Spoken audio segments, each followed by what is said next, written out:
Hey,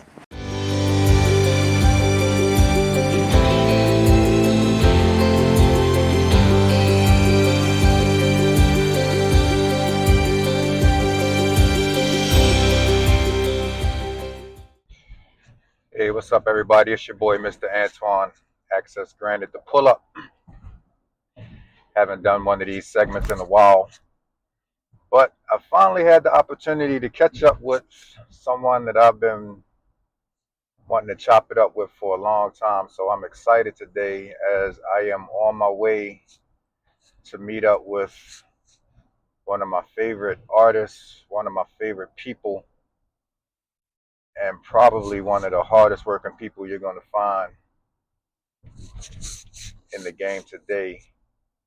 My sister, Lyfe the Oracle. So much I could say, but no point in a long intro. Without further ado, let's pull up Lyfe the Oracle. Access granted. Make sure you like, share, and subscribe to the channel so that you can get all of the notifications every time we drop these joints. We out. And we are here today with my friend, my sister, Lyfe the Oracle. How you doing today? I'm doing well. I'm good. Fresh off the Delaware stage. Yes. Talk about that experience a little bit for us. The VBS Festival, by ways of P.57 on Instagram. He's just a dope artist, and he's been working with Freeway. He has his own academy going on, and he does this festival every year in Delaware. And I was a participant in this one. Okay. Awesome experience, I'm sure. Anytime you hit the stage, it's an awesome experience. So, let's talk a little bit about the name Lyfe the Oracle and how that came about. All right, well, Lyfe came about. That name came from high school for real. When I first really wanted to rap, I would pass around this notebook in school, and the artist would just put lyrics in it, and they would be like, "Oh, you the life of this shit," and it was just kind of a pun that stuck. So they started calling me Lyfe, and to this day I go by that name.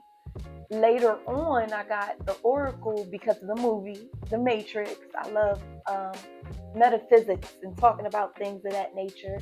So that, in addition to life, was just kind of melted together naturally. And that's how Lyfe the Oracle came about. Okay.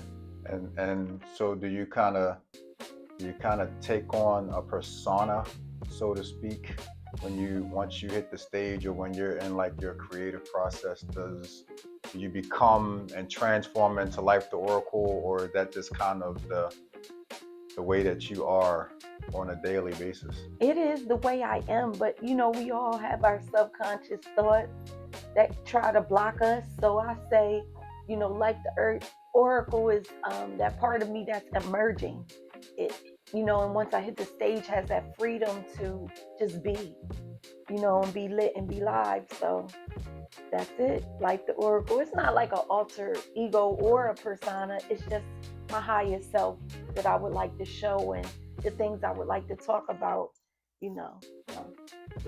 And we've talked before. I told you that I feel like you're one of the hardest working performers, definitely of the people that I know in this area, and that's no shade to anybody else. That's just me seeing the work ethic. That's me seeing you always posting about new stuff that you're working on.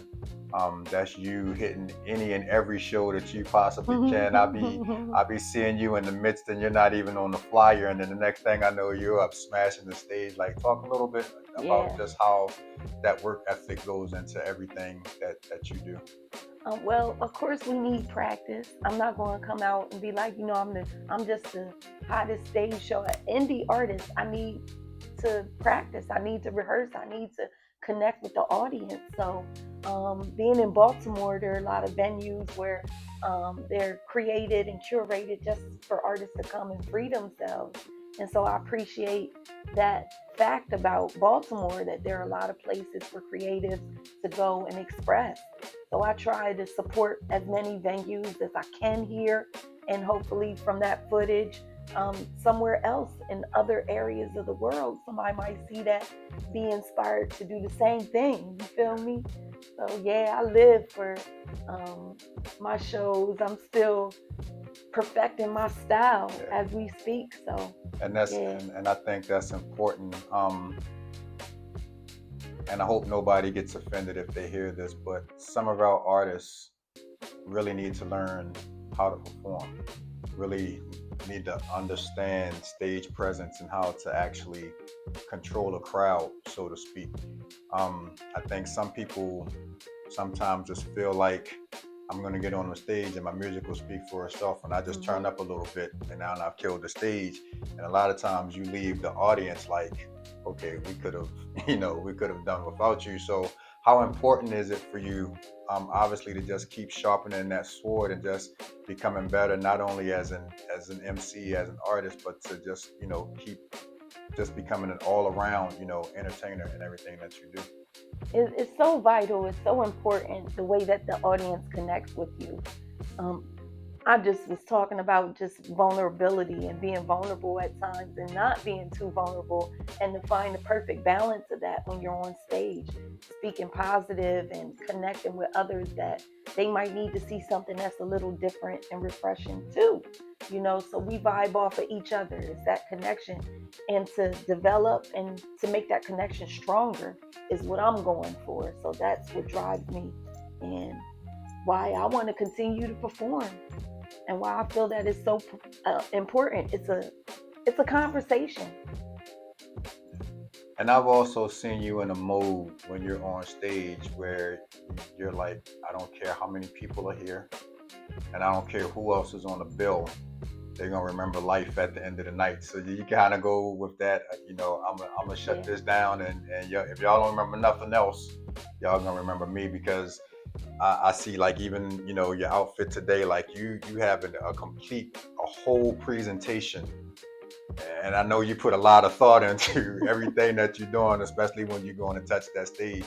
You just kind of sure. have that kind of mindset where it's like, I'm just going to demolish whoever and whatever.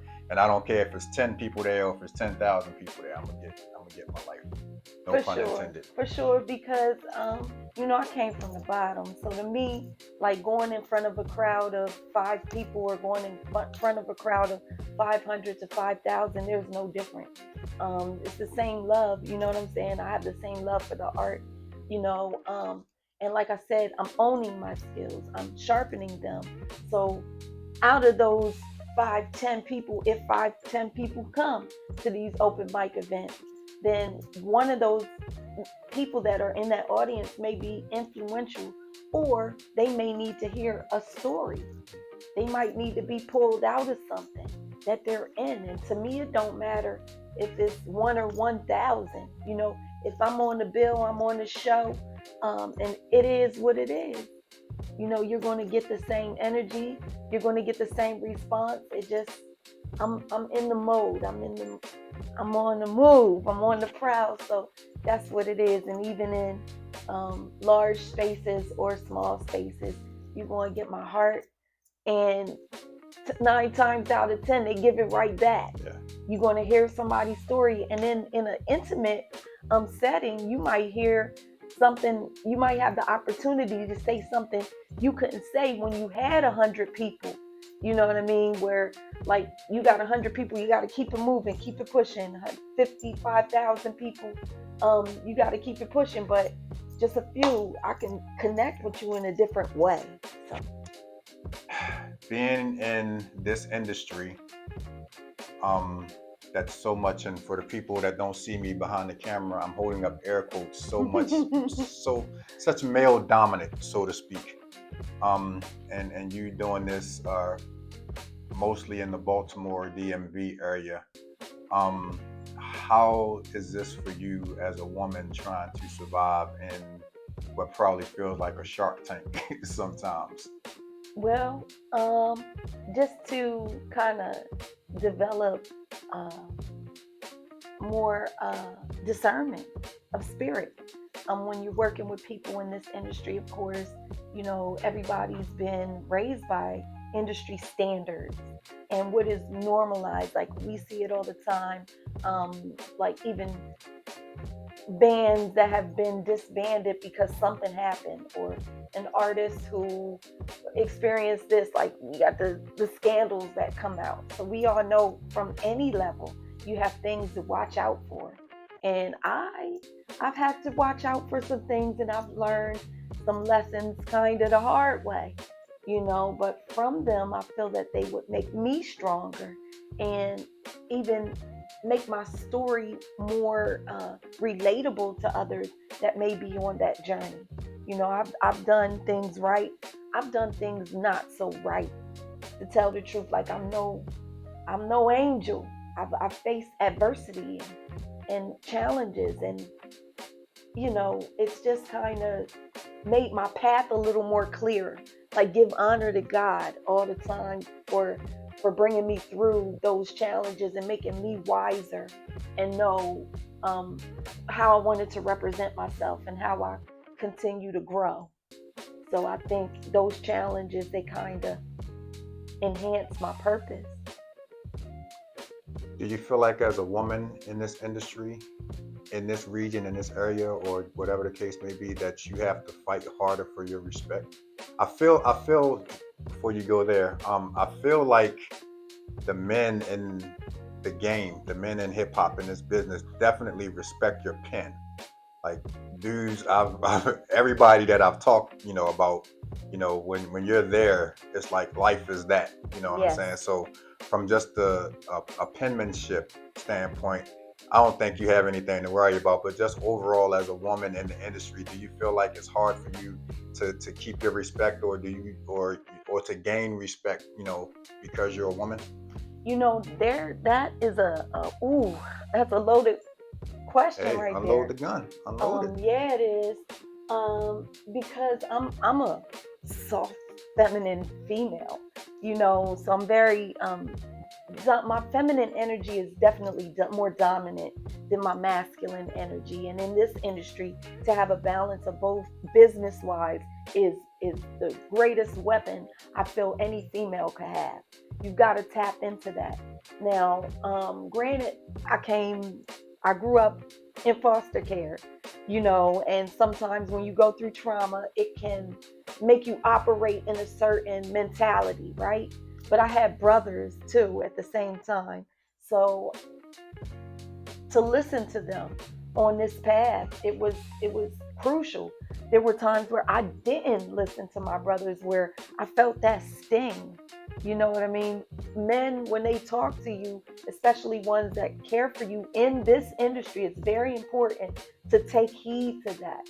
Because if you're a feminine, like if you're ultra feminine like I am, you're going to face challenges. You're just going to, because people are going to want you. Um, in that regard, they're going to want you in ways that may not be for entertainment purposes, or for their own entertainment or their own pleasure. You face that. You got even women, you know, catty. There's a lot of women in this field too, where you got to watch out for the things they say, and the way they're programmed to be. So um, there are definitely challenges in respect, in maintaining that respect, but you're not going to see Lyfe the Oracle everywhere. You know what I'm saying? I'm going to be at venues that are represent who I am as a person. That's how I do. That's how I move and make moves. I try to do things that I connect with. When it comes to unification, the unification process, and just being a vibrant artist, that's what I'm attracted to.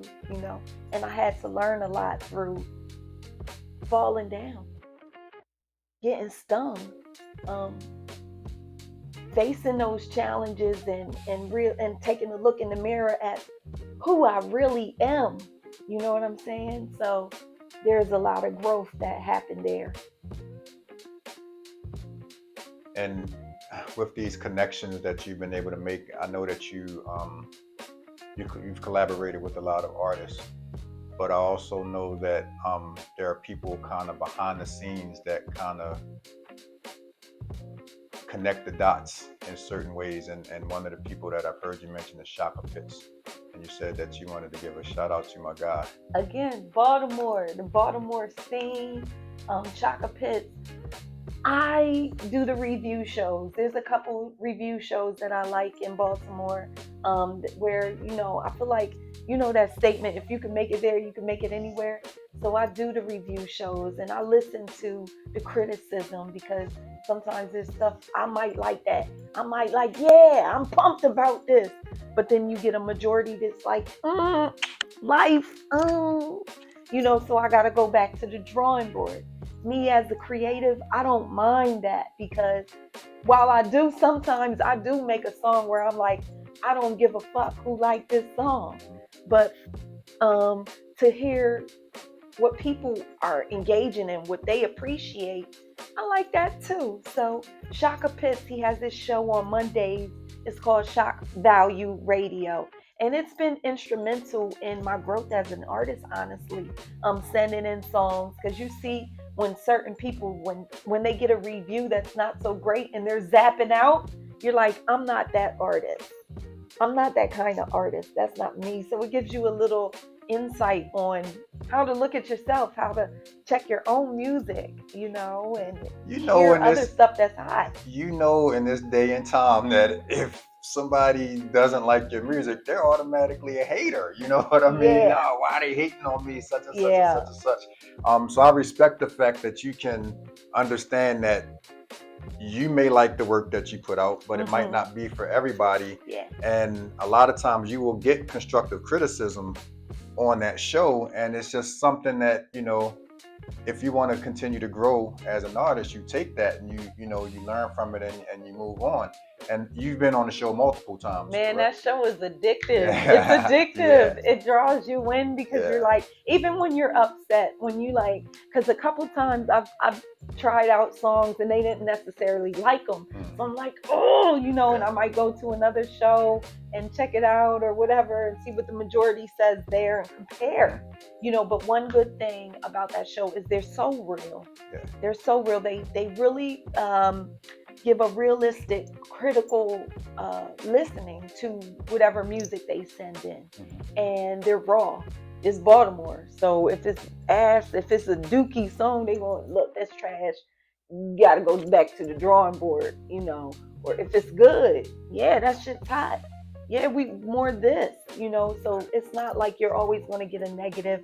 It's not negative or positive. It's more realistic, if that makes sense. Like the white or the gray or black area, it's the gray area.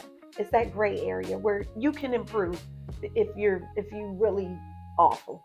It's not a yes man space. No. So you're not going to get up there and your stuff be awful and they just be like, hey, that was cool. Yeah, they're really going to be real. So shout out to Shaka Pitts, man. You can catch Shock Value, SHAK Value every Monday on YouTube, on his YouTube channel. He's really doing Shock Value things. Radio, dope show.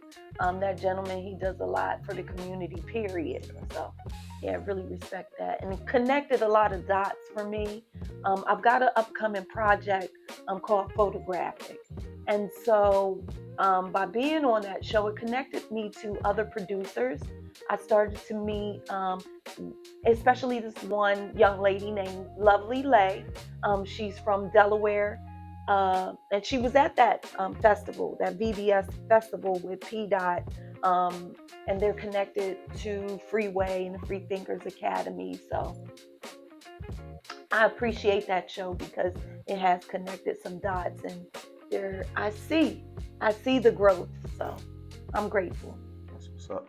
And so as you transitioned into it, let's go ahead and get into Photographic, the new project. I want you to talk a little bit about the inspiration behind this project. Well, Photographic, growing up, I really loved D'Angelo. I just start there. I just be real. I love D'Angelo. He was probably like my first crush, really, in real life. And I wanted to just kind of make music like that initially when I first wanted to rap. I wanted to do that soul vibe. I was just loving Mary J. Blige's music, D'Angelo, Erykah Badu. As a matter of fact, there's a group called the Soulquarians. with Common, Most Def, Talib Kweli, The Roots, and all of that kind of embodies the essence that I admire in my music. So when D'Angelo passed away in October, October the 15th is when I got the news. Um, it prompted me to make this project. I wanted to do something that was Jay Dilla-ish, um, Black Thought-ish, as far as like the rhymes and the bravery to be fully expressive and not necessarily be what the industry is manufacturing, to be your own unique individual person and tell your story, not that glitz and glamour story, but that real shit, you know? So that's what I wanted to do. And D'Angelo's passing kind of urged me to want to do this project. And so Photographic came about. With this new project, have you worked with anyone that you can, spill a little bit of tea on, or do you want to just kind of keep this secret until it's ready to surface Well, to the world? I'm proud of this project because I work with my niece on there. My baby niece, mine, is on there, and she's singing on this song called Let's Not Fight. So I'm very proud of that. Also, I got a feature from this young lady named Bree. Uh, B. Nix is her name. We work together. I work at a senior facility, and I would hear her in the hallways, and her tone, her tonality, and the way that she sings. I was like, man, I really want to work with you. You've got that soul vibe. And she put some vocals on this Photographic project. It's dope. And I do have an ill conscious feature that I'm so grateful for. I'm like, yay, Ill Conscious is a respected artist in Baltimore. I mean, he's global, international, traveling and doing things abroad. So to connect with that brother was just a blessing. And I'm grateful for that. I'm very grateful he's on my song, just being a dope lyricist, and that he respects my artistry was like, thank you. Thank you so much. I think it says about you, it says a lot about you as an artist and a lyricist to get a dope MC like yo Yeah, to come, because he ain't getting on everybody's song. yeah, I know that for a fact. He's not getting on everybody's song. yes, And like you said, he's global. So now you're connecting. You've connected another dot that you may be played in Paris, or you may be played in Amsterdam or Germany or any of these other places, because he's collaborated with so many people around the world. This may now open up that opportunity to have you out there, and who knows, we might be seeing you on an international tour like him and Snoop have been doing lately. yeah. That would be dope. Now the song itself, like I'm renaming that song. I originally was going to name it Kendra because of the Queen Kendra Foster, of course, D'Angelo had children with Angie Stone, but this great, beautiful, talented writer, Kendra Foster, she was also involved with him later in life.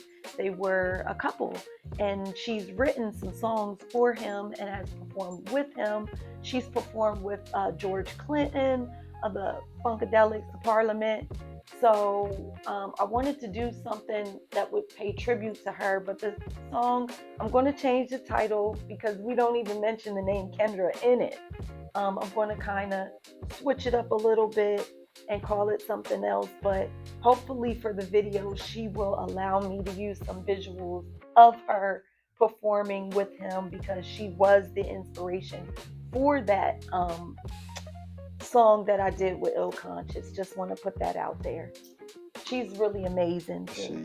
I think that's the young lady that I saw do a song with him down soundstage when he opened for somebody. I think we're talking about the same person. Kendra Foster, yeah, she's got this song that she wrote with him called Really Love. I'm in really love with you. That's so good. I would have to go back. I have the footage from that show. I would have to go back, but I think that's the same young lady. Yes, I really love that song. In her essence, she's an artist.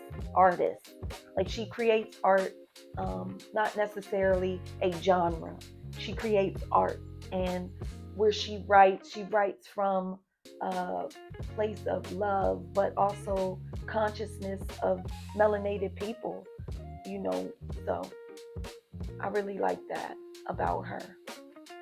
Let's also get into this project that you have coming up with my man Slangston Hughes. Talk a little bit about that. Artlians, yes. That project, it just giving Far Side vibes, De La Soul vibes. I'm cool like that, like Diggable Planet, like Fugees. That you think the Fugees think, um, you know, those groups. Mob Deep, you could think that too, but it's just woman, female energy, male energy coming together, creative, being extraterrestrial, uh, just metaphysical, scientific. You know, we're inspired by boom bap, everything, MF Doom, Wu Tang, groups like that. So the lyricism is heavy, the baps, the boom bap, those beats, the organic, like the SP 1200, we taking it back to MPC, you know, the beat machine. So yeah, we got some really dope vibes on that project. That brother is a poet. He goes by the name Slangston Hughes. But on this project, he goes by Lyrical Leviathan, which is his alias. And he's just, when he's Lyrical Leviathan, he's just really ill. Like he's prone to say anything, you know. And I appreciate that fluid rap style that he has. Yeah. I'm definitely looking forward to that. So you snuck that one in on me. Snuck that one in. Yep. So I'm definitely looking forward to that, and of course the photographic project, which Yes. I'm hoping to be surfacing soon. Now, photographic is just like a couple weeks away, Yeah. right? Today's the 7th of June. I don't like the date. Right. Anything I do, but that could be out tomorrow if I want it, or I could wait another week or two. So sometime in June. It's also my birthday, June 28th. So I may release it closer to my birthday. Just so I have a gift for myself and a gift to give to the world at the same time. That would mean a lot to me. And especially being that we had D'Angelo he's ascended. He's on another dimension now. So this is the birth of a project. So to be released around my birthday time would be symbolic to me and really make an impact in my mind. I've been privileged. To an early listen to one of the songs, and I think I listened to that joint like 4 times back to back to back. And I texted you right after I heard it the first time, and I was like, "Boom, this is fire!" So I'm definitely listening. I love that song. Let me spit a couple bars from that. Sure. Going nuts on a beat like Asylum's Rockstar Gen X on some Billy Idol. Feeling great, not focused on arrival, cause they can see the glow upon my arrival. Life the movement, plus she a vibe too. Get you in the mood to throw your hands to the sky, move to the music. Yeah, she done worked the route, fly head to boots, even in my birthday suit. So yeah, on that, it's just some fun lyrics, you know, just laid back. Looking forward to it. So still raw. Absolutely, always, and that's one of the things that I love about your music. Just in closing, do you have any final words, any final thoughts that you want to give to? Man, I just want to thank all the producers that gave me a chance, like Naughty 410. Shout out to Natty. Ulysses. We got Tim the Tailor. There are so many producers in Baltimore, like AJ the producer, super producer, gave me an opportunity to work with him. There's Black Ninja from Tanzania, Daniel Degree, who he's a Christian producer, but I really appreciate him staying on me about prayer. Sometimes he'll straight up ask me, have you prayed? Have you read your scripture? So thankful for that, brother Daniel Degree. In the face of Christian music is changing. So Lovely Lay, be expecting a Christian album coming out from me. It's in the works because I got to give honor to God. I don't do so what you call Christian music all the time. I don't, because every now and then I might get into shit damn motherfucker. But God knows my heart. So I do want to do a gospel album. But thankful to those producers And any other last words I would have for y'all is, to creatives, it's going to be difficult on the journey, especially if you don't have that budget like these industry artists do. But that's when you sharpen your purpose and know why you create art, and keep on moving. Stay motivated. Don't give up on what you got going on. Just stay positive and keep your mind sharp, and you're going to make it. You're going to make that impact you want to make. God is good all the time. Amen.